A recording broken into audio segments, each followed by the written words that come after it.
Welcome back to this episode of Inside RIC Athletics. I'm Andrew McCarthy, and to my left, I am joined by junior wrestler from Middletown, New Jersey, Fred Luchs. Fred, thank you for joining us today. Thank you. So just this past weekend, you had the Hunger for Headlock Dual Championships was hosted by Johnson & Wells. How did that go for you? How did it go for the team as well? Just giving some insight on that. The team did well.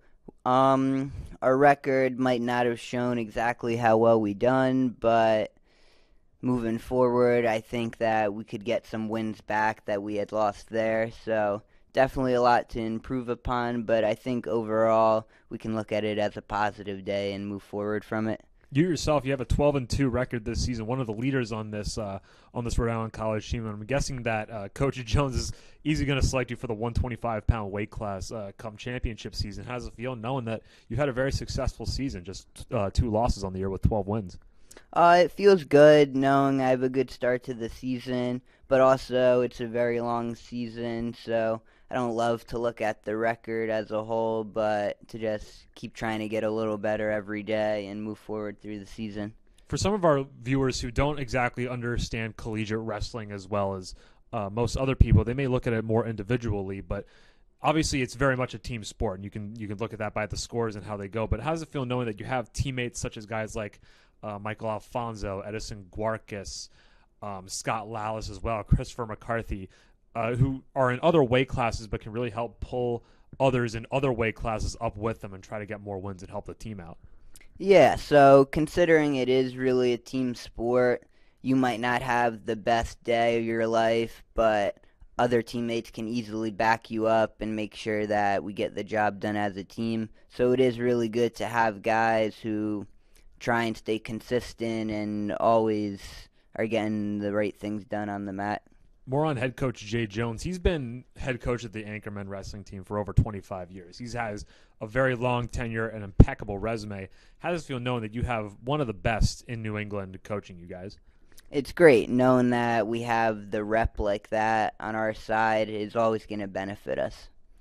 One thing I also want to talk about, this upcoming weekend, by the time this interview comes out, it'll probably be coming out on Friday, but by the time it comes out, you guys will already be in Chicago. You have a big meet coming up against Wheaton. Who are the teams you're facing? What are you most looking forward to, both in terms of actually competing and both in terms of just being with your teammates on the road in Chicago? I'm really excited to get out there, and we'll probably wrestle a bunch of teams that we don't get to wrestle very often, so it's definitely always exciting seeing new faces. They don't know you, you don't know them, so gives you a better feeling of nobody knows what to expect. Just go be yourself, and hopefully good things will happen. What's the difference in going to a match against a team where you're familiar with and maybe you've wrestled that other person before versus someone who you've never wrestled against? You don't know what they're like on the mat. I feel like when you've wrestled someone a bunch of times, there's far more game planning, a lot more gets to your head. It can be difficult sometimes. When you wrestle someone 3 times in a year, they start to understand you, know you.